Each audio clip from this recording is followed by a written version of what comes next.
Welkom by Beaufort West Stories. Dit is die geleentheid wat ons skep vir die inwoners van Beaufort West om so 'n bietjie van hulle lewensverhaal met ons te deel. Ons is natuurlik bewus daarvan dat ons kan nie 70 jaar, 80 jaar in 2 of 3 minute die hele prentjie kry nie. Maar hulle gee vir ons die geleentheid om vir ons te vertel van hulle lewe hier in Beaufort West en wat hulle wedervarings was. Vandag gesels ons met oom Calvin Johnson.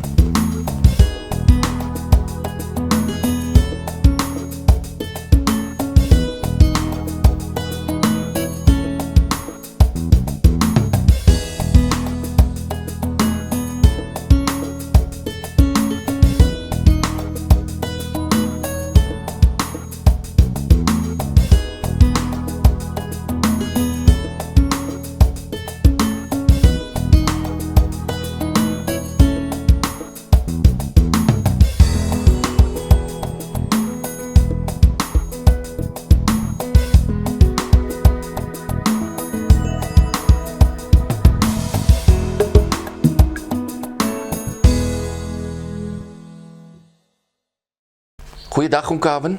Goeiedag Melvin. Baie dankie dat oom Calvin ingestem het om so 'n bietjie vir ons te deel van oom se lewensgeskiedenis hier in Beaufort West. Ons weet dit is 'n onmoontlike taak om alles natuurlik te dek, maar ons is bevoorreg om vandag met oom Calvin hier 'n bietjie te kan gesels. Kan oom vir ons sê waar is oom gebore presies hier in Beaufort West? Man, Melvin, ek is gebore in Newtown. Ja, die jaar was 1943. Is ek daar gebore. Die eerste 12 huise wat daar gebou was in Newtown, was ons die eerste gesin wat in een van die huise ingetrek het.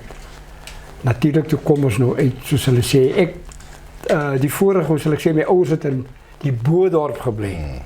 En hulle het een van die huise kon betrek in Newtown, die eerste 12 huise wat daar gebou was vir Newtown. So ek is in Newtown gebore in 1943. Wat 'n straat was dit? Was daar al 3 strate in Newtown of hoeveel strate was daar? Wel, sover ek kan onthou was daar 2 strate gewees. Heiliglik soos ons nou die voorste straat ken as Bastiaanse straat. Ek sal nou nie sê die naam was al daar Bastiaanse straat, maar dit was een van die strate. En die volgende straat wat vandag bekend staan as Barnardstraat. Daai 2 strate was daar gewees. So wat 'n stories het oom gehoor ten opsigte van die Boerdorp? Ek weet dit is die Boerdorp het mos 'n groot invloed gehad op baie Beaufort Westers se lewe. So oom se ouers het mos natuurlik mos nou vir oom vertel van wat hulle belewenis was in die Boerdorp. So wat weet oom van die Boerdorp? Ja, in hulle tyd, hulle as getroude pare daar op 'n erf gebly, by ander mense soos ons het nou vandag noem, in die buitegebou of die tweede gebou op die Jaard. Dit was in Baaksliestraat gewees. Nou, my eerste 2 susters en 1 broer, hulle is daar gebore. Ek is nou die 4de kind, ek is in Newtown gebore. So daar het die tyd gekom dat die mense moet pad gee uit die Boerdorp uit. Dit was nou as gevolg van die groepsgebiede wet. As gevolg van die groepsgebiede wet, ja. Toe moes hulle nou pad gee. Nou, hulle het nou al vroegtydig getrek, dat hulle toe nou al, sê nou in 1942, het hulle al reeds in Newtown kon bly. Toe was my ouer broer, toe was hy 10 maande oud. Ja. So dit was die rede hoekom hulle in Newtown toe getrek het. Hoe het hulle vir oom gesê in terme van hoe het hulle daar gelewe? Nee, soos dit vir my klink, van hulle kant af, was dit nog 'n aangename lewe in die sin dat hulle het, kom ons sê nou, die mense het deur mekaar gebly. Wit en bruin het saam gebly, saam geëet, saam gedans en sulke goeders. Kyk daar, hoe moet ek nou stel, gaan ek nou sê, dat was nou buite apartheid gewees. Soos ons almal moes nou weet, is apartheid moes nou ingestel in 1948. Ja. So die lewe was daar by hulle baie aangenaam geweest, soos ek nou van hulle stories altyd afgelei het. So wat kan oom onthou van oom se kinderjare in Newtown? Ek meen hoe die gebied hy het gelyk. Ja, die gebied was ja, nog nie hoe sal ek sê, is nog nie so groot soos die Boland hier, is ons nog Karoo dorp, was maar baie klipperig en sanderig, maar ja, en Stofstrate. Ja, stofstrate. En as dit reën, dan is dit nou modderpoele en daai tipe goed. So Teerstrate was te bo geweest. Kom ek praat nou van die straatligte. In ander woorde, as die son ondergaan en jy kom saans uit die huis uit, dan is dit donker. Jy kan nie jou hand voor jou oë sien nie. So daar was nog nie straatligte nie? Daar was nog nie straatligte geweest nie. Die huise self het ook nog nie krag, hulle was nie bekrag geweest nie. So dit was nog kers en olielampe. Ja. Ek kan nog nie onthou nie, maar in die tyd van groot word, later van tyd het die munisipaliteit mos nou krag aangelê en die huise kom bedraad en toe is die huise toe voorsien van krag. En hoeveel was oom hulle toe as gesin? As gesin, kyk die laaste broers het pas nou later gekom. Maar as ek nou van my praat, die 3 wat ouer as ek is, en dan ek, en dan Daphne na my, en dan David na my, en dan daar was ons so 7 geweest. Die ander kinders het ons nog later van tyd gekom. Ja. So hoe onthou oom se ma? Kyk destyds het ons mos nou 'n tipiese ma gehad en ons het 'n tipiese ouma gehad en 'n tipiese oupa. So hoe sal oom nou oom se ma of hoe onthou oom se ma? Man, ek wil nou nie so sê nie, maar gaan so sê. Nee, baie van die mense sê vandag, jy lyk net soos jou ma. Okay. Nou ja. Nee, maar dat is so. Ja. Oom se ma. Maar ek moet sê, sy was 'n streng tannie geweest. Sy was baie streng. Okay. Kyk, ja. Ons is groot gemaak volgens haar reëls. Elke huis het mos reëls. Natuurlijk, ja. Maar wat die lekkerste van my was, is wanneer daai klomp mense besig is om te eet, daai ouers en die ander 5 of 6 of 7 kinders, dan is almal mos nou by mekaar in daai oomblik. Daai halfuur word mos nou geniet met dit was nog gesinsete. Dit was 'n gesinsete, maar dit was baie lekker. Want die een wat nou voorpraat altyd, daar was nou met pa en haar het hy gebid het, daar word ons nog geëet. En dan daar mag ook nie gepraat word wanneer geëet word nie, want mens kan nie praat en eet, jy moet eet. Nou onthou ook net so 'n stelletjie eendag, nadat die ander kinders gekom het, my ma kos geskep, alright, ons was 'n groot gesin van 10 kinders en die ouers, 'n tafel met 6 stoele. Nou die ma en die pa gebruik die 2 stoele en dan die ander 4 stoele is vir die oudstes. Dis nou vir Mary, Kathleen, Ismail en nou vir myself. En die ander kinders het maar op die vloer plek ingeneem. En so het my ma nou kos uitgedeel en so aan. En toe het my pa nou klaar gebid en toe begin eet ons. Maar skielik hier begin hy die jongste en 'n klaak. Nou hy was lief om onder die tafel te sit. Toe begin hy. Toe sê my pa net so vir my ma sê, "Ag Bet, wat gaan nou weer aan vandag met die kind? Wat gaan er weer aan klaak?" Toe sê hy onder die tafel het, "Mamma, ek het nog nie kos gekry nie." So, ek weet nie of die kinders te veel was van as jy nou vergeet het om die jongste die kos te gee. Nee, maar hulle vra ons gewoonlik by die kerk, is daar iemand wat oorgeslaan is met die brood en die wyn? Voel tog so. In elk geval, ja. Maar nee, dit was 'n lekker lewe. Om die waarheid te sê, was 'n arm lewe. My pa was mos die enigste man wat gewerk het in inkomste. En 'n groot familie, groot gesin. Maar het was lekker. Ons het arm groot geraak. Ons het mekaar se klere gedra. Ek het Ismail se klere gedra. Kathleen het Mary se klere gedra en so aan. Omdat arm groot geraak, maar ons het nooit honger gaan slaap. Ja. En hoe sal oom nou oom se pa beskryf? Hoe onthou oom se pa? Ja. My pa was ook 'n ander tipe mens. Hy kom ons uit 'n ander bloedlijn uit, zal ik maar zeggen. Hij is een Indiër. En hij is een afstammeling van Indiërs. Hij was ook een streng man, maar een man wat gefocust was op, je moet school gaan. Want die pa van mij, hij was trots op zijn standaard 6 certificaat wat in die huis gehangen had. Nou, daar jaren kon je als onderwijzer gaan studeren met je standaard 6 certificaat. Zo hij heeft school gegaan tot op standaard 6. Hij kon toen niet verder school gaan, in elk geval. Nee, hij was ook een streng man geweest en baie lief vir sy werk. Maar daar wat hij gewerkt het, van het ik verstand kon krijgen, het met pa bij de Courier, die plaatselijke courantplek gewerkt, die Courier. En hij heeft 42 jaar dienst bij die plek gehad. Ja. So as wat het hy daar gewerk? Hij was daar zo als, die Engelse woord is een cutter. Hij is die een wat die papieren snijdt op hulle mate. En hij is die een wat die papier moet gaan halen.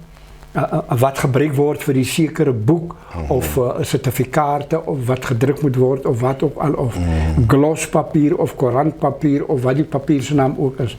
Hij was die kenner van die verschillende papieren geweest. En dat die papier moest nog gesneden op die mate waar het gesneden moet worden. Ja. En gepraat van hoe belangrijk school was voor oom se pa. So waar het oom school gegaan? Maar mijn eerste schooljaren was bij die laarschool Libertas, zoals hulle destijds gezegd het was, moest nog een school wat geonderhouden was door die kerk, hulle het genoemd kerkschool. Het was Libertas, primaire school. Hij was geleerd in Birdstraat, daar wat vandaag zijn politiestatie staat. Daar was die school geweest. Nou, ik heb daar begonnen school gaan als een knaapje van, ik denk, mijn rapport zal bewijzen. Dat ik denk, ik was iets van 4 jaar oud. Toen begon de school gaan het niet in. Zomaar vroeg. Ja, dat was een beetje vroeg geweest, ja. Ik moet die rapport zal het wel zeggen. In elk geval dat, ik begon de school gaan. En mijn eerste sub A juffrouw was een juffrouw Stini Janne-Arie geweest. Een sub A1. En die volgende jaar was ik was toen te klein om daar die jaar nog te slagen in mijn standaard. Te vorder, ja. Toen moet ik die volgende jaar weer op A1 beginnen toesmee, op A juffrouw Philida Win in 1949. Ja. So het oom 2 rapporten gekregen, die een voor die eerste jaren. Voor die tweede jaar? In de tweede jaar ook, ja. Ik heb vandaag nog altijd die rapporten, oorspronkelijke rapporten van dat jaar.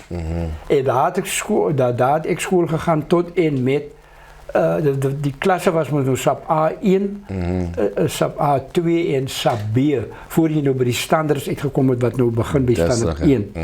Zo ik heb daar school gegaan tot bij SAP B. Toen zei die groepsgebieden weet, nou moet jullie die dorp uitgaan. Zo toen wordt ons als kinders zo verspreid, van school tot school. Ik en mijn oude broers naar Excelsior toen die locatie. Waar min of meer was Excelsior? Excelsior was geleerd in die, zo min of meer in die, ja ik zal niet zeggen in die middel, maar in die locatie. Die Excelsior school was aanvankelijk eindelijk een kerkzaalgebouw voor die mensen wat in die locatie gebleven van die NG-kerk. Kleerlingen zowel als zwarters. Dat was eigenlijk een kerkgebouw geweest. En daar was nou klasse aangebouwd om die school te accommoderen. Daar had ons verder gaan school gaan, ik en mijn broer. Mijn zuster Kitty, wat ouder is ik, hulle was uitgestuurd naar St. Matthews toe, ook in die locatie. En die andere zuster Daphne, een baas, wat die echte naam David is. Hulle is naar St. Matthews toe.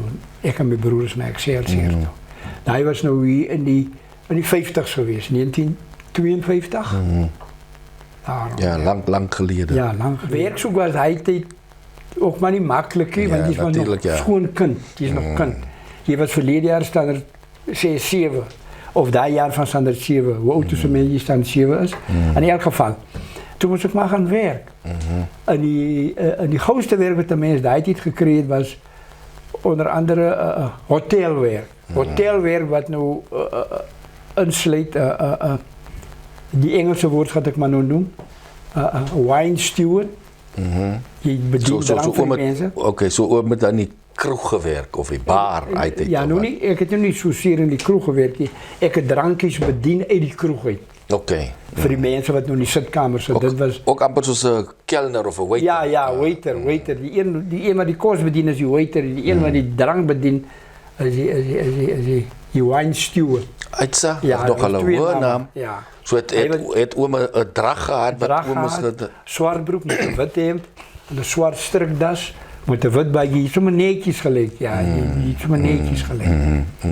Ja, dit is die eerste werk wat ek gedoen het toe ek in die skool het gaan. Ja. Dit was by die ou Kingsley Hotel in Donkerstraat geweest. En hoe lank het oom min of meer daar toe gewerk? Man, dit was ja, miskien 'n jaar of 2. En natuurlijk weer bij een ander hotel ook gaan werken bij die Masonic. En na die Masonic, toen is mijn broer moest nog al in die postkantoor wezen als telegrambode. En toen ik ook, toen het voor mij ook gebruikt daar bij die postkantoor, van aflooswerk voor die wat met verlof gaan. En zo daar toen een geitje gekomen en toen ik aanzoek gedaan en toen ik ook daar toe permanente werk gekregen. Bij die postkantoor. Toen oom ook 'n bicycle gekry. Ja, hulle koop vir jou fiets wat natuurlik wat jy moet verder aan moet afbetaal. Okay. Oor dit so dit word later oom se bicycle. Dit word my fiets ja by Eendon. En jy's geuniform, groen, dit was so groen uniform geweest. Netjies ook. Breinstewels, wat helmet op. En elke oggend word jy geïnspekteer om te kijken dat die netjes parade wees en ja, groen das ook gehad, alles. Die was nie, dat was vir uniform, was netjies geweest, ja. So oom kry dan nou die telegram by die postkantoor, oom klim nou op die fiets. Wat jy nou moet gaan aflewer, ja. Nou moet jy hom gaan aflewer. Wyd en syd hier in die dorp. Ja. 4 hoeke van die dorp ry jy vol elke dag om die telegram oor aan. De baie keer is dit nou mense wat vir geld wag, moet daai telegram so gou as moontlik by daai mense uitkom en daai mense moet nou weer terugkom poskantoor toe met daai telegram as 'n bewys hier is geld van my hierso of hier is geld op pad. Ek kom al met my geld hierso.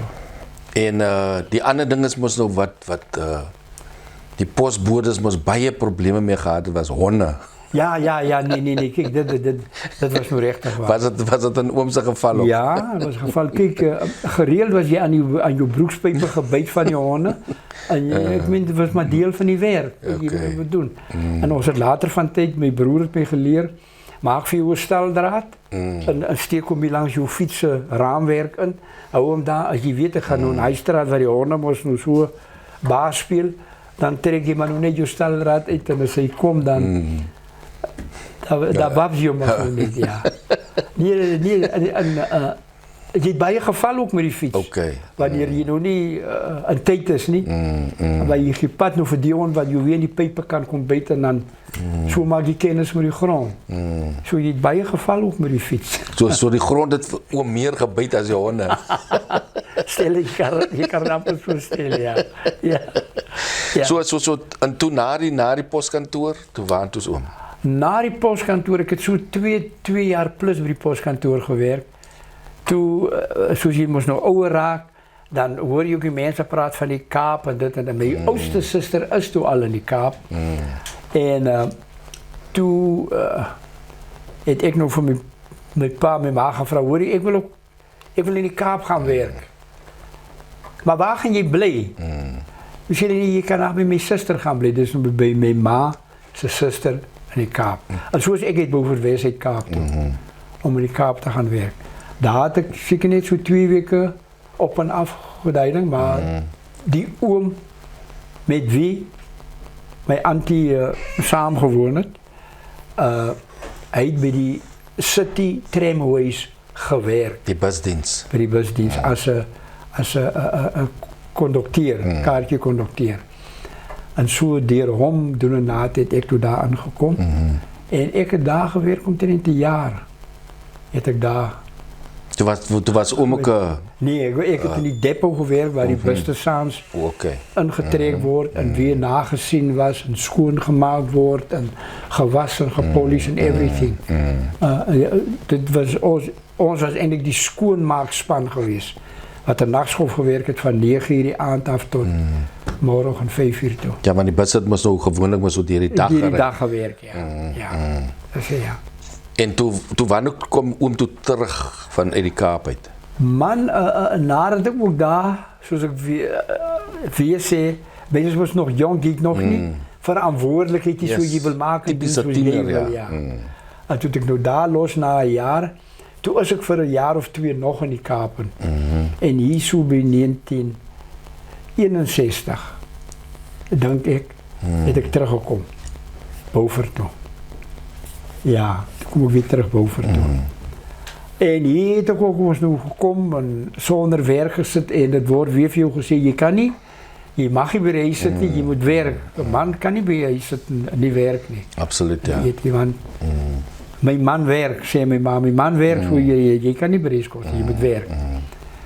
En toen heb ik maar nog zo werk gezocht weer en ja, ik heb toen op een stadium bij die delicatessen werk gekregen.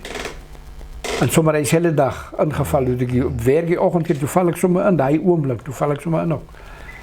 Hij was geleerd voor die oude marine coöperatie.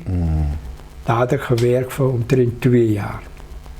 Is het dan meestal moest nou dit die caféwerk was mos café, dis of reg. winkel en café, in caféwerk, ja. Het hulle ook gaarkos uit het? Hulle het ook gaarkos daar bedien, daar was 'n restaurantjie binnekant, die mense ook, net sekere mense wat die restaurant kan gebruik het, tee, koffie kom drinken, koeldrank, warm eten, hamburger, hotdog of wat ook al. Daar was nog niet andere kleurige mensen toegelaten om daar verschonen te eten of te drinken. Daar had ik zo 2-3 jaar gewerkt tot en met 1963 toe. 1963, die 7 augustus. Toen besloot ik, nee, ik ga nou vrouw vat. Ik ga nou trouw. Ja. Ik heb mijn vrouwtjes getrouwd die 7 augustus 1963. Terwijl ik bij die delicatessen gewerkt. Daar had ik nog aangebleven tot en met 1965 toe. Van die delicatessen af, als ik af in Donkerstraat daarna een garage toe, daar had ik als petroljochie gaan werken bij Scarlett Motors. Wat garage was het? Een BP, een Shell? Het was een Shell garage geweest. Het was een Shell garage. Daar had ik ook een paar jaar gewerkt. En daarna had ik ook bij andere garages ook gewerkt. Zoals ik heb bij Keldex garage ook gewerkt. En ik heb op een Donkerstraat bij Carabas, wat wel bekend was, die dorp. Ik heb wel ook dienst gaan doen. Garagewerk gedaan, petroljochie. En 1970, einde 1970, toen besloot ik, nee, ik ga nu die garagewerken los, ik ga nu spoorweg toe. In 1970, november maand, heb ik toen die spoorweg gaan werken. Tot en met als wat het oom toe daar beginnen werken? Bij die spoorweg heb ik begonnen werken als een gewone arbeider. Want die naam op je werkskaart was daar geschreven, gestampt en gedrukt. Arbeider. Ik heb daar als een arbeider begonnen werken. 1970, november maand. En tot en met heb ik op de spoorweg gewerkt tot ik mijn dienstjaren volgemaakt heb op de ouderdom van 63.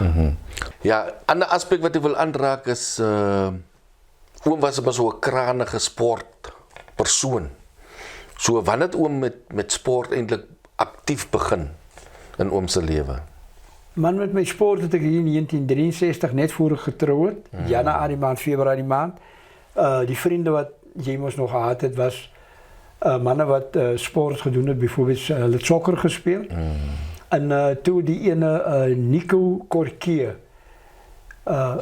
het voor mij gevraagd, hoor die man, wil jij niet kom sokker spelen? Want toen heb ik nog al rugby beginnen spelen voor die oude Royal Eagles Rugby Club.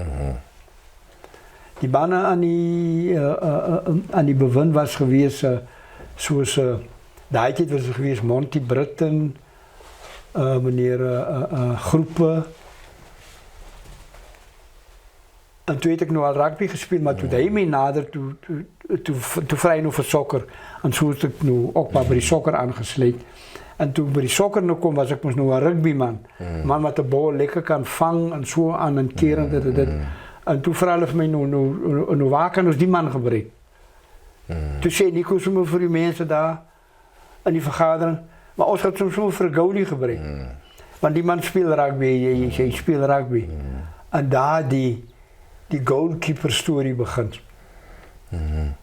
En ek het 6 jaar vir Happy Hearts. Ek het omtrent 9 jaar vir Happy Hearts sokker gespeel. En 6 jaar daarvan het ek doelwagter gespeel, ja. En het was 'n lekker job. Het was grondvelde, harde velde. En ek het my geniet daarso. En ek het daai tyd het ek naam gemaak as doelwagter van die Beaufort sokker. Western Soccer Union was die sokkerunie se naam. So wanneer het toe by rolbal betrokke geraak? Man, met rolbal het ek nou by spoorwegvriende, wat ook nou al toe by die huis is, wat ek al afgetree het en so aan. Ons ontmoet mekaar in die dorp en so aan, en gesels hiervan en daarvan. En toe het hulle my eendag genooi, onder andere Willem de Bruin, Ted Koen, Appie Tinderholm.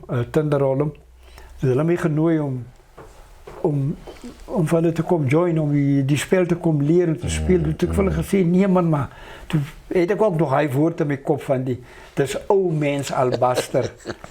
En nou ja. Maar so het hulle my oorreed en ek het toe daar uitgekom, by hulle uitgekom. En ja, ek het toe onder begin by die rolbal, as 'n beginner.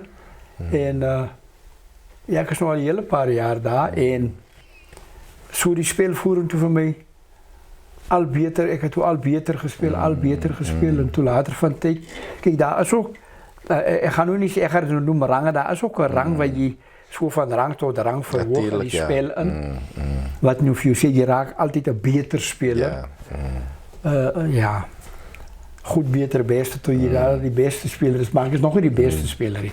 In elk geval. Ja, nee, ek dink oom is maar net 'n bietjie beskeie. So. En ja, en daar het ek nogal ontdek, die sport is nogal baie aangenaam. En ek, tot vandag toe geniet ek my vir die afgelope 7 jaar daar by die sport, rolbal, geniet ek my terdee. Dit is baie aangenaam vir my daar. As oom vandag bietjie kyk na ons dorp, Beaufort Wes, wat is oom se gevoel oor Beaufort Wes soos wat hy vandag is?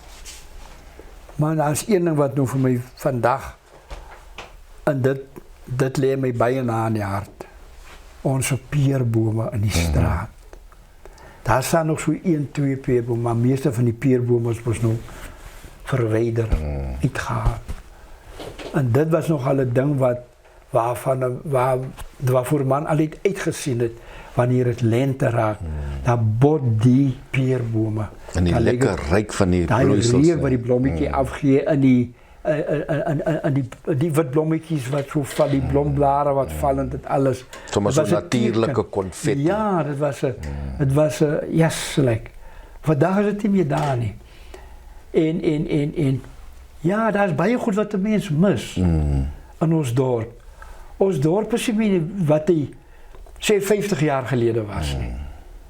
Regtig waar.